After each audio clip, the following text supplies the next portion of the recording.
Uite-l pe ăsta, Felix. Hai, dă-te dracu de aici.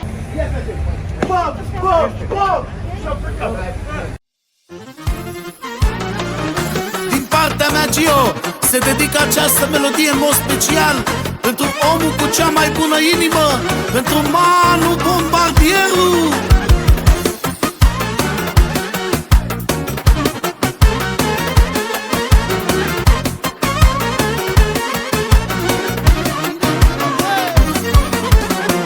Miru și talentul nu ai cum să mi le iei. Dacă Dumnezeu nu ține cu dușmanii mei, m-am pus pe picioare să vedeți nivelul meu. Că un leu când e mușcat de bine. Hai să ne urmărim un pic, să rămânem. Dar de ce să ne urmărim? Dăm o poveste. Vrei să dă chef, da. Vrei să vezi cum te pierd? Te pup.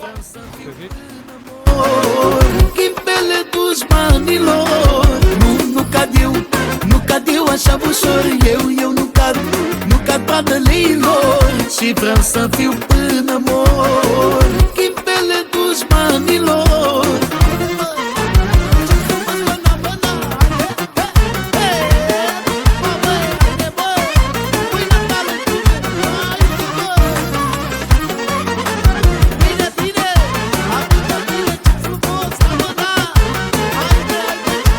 Auzi?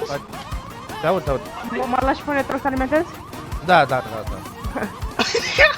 Mi-a făcut rău să facă pas înapoi. Pentru că sunt bine m-am întors cu forțe noi. Am orgoliu mare, niciodată nu mă las. M-am pus pe picioare ca să vă dau peste nas. Nu cad. Cum te cheamă?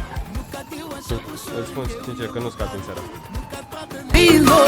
Și vreau să fiu până mor. Ghimpele dușmanilor. Nu cad eu așa ușor. Eu nu cad pradăleilor și vreau să fiu până mor. Ghimpele dușmanilor.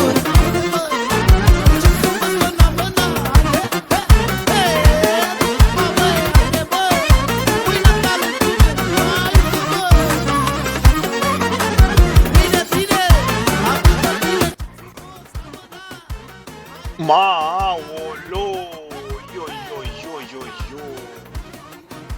Mamă, ce a sărit motorul ăla! Nu cad eu așa ușor.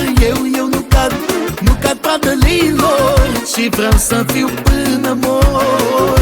Ghimpele dușmanilor. Nu cad eu așa ușor. Eu nu cad pradăleilor și vreau să fiu până mor.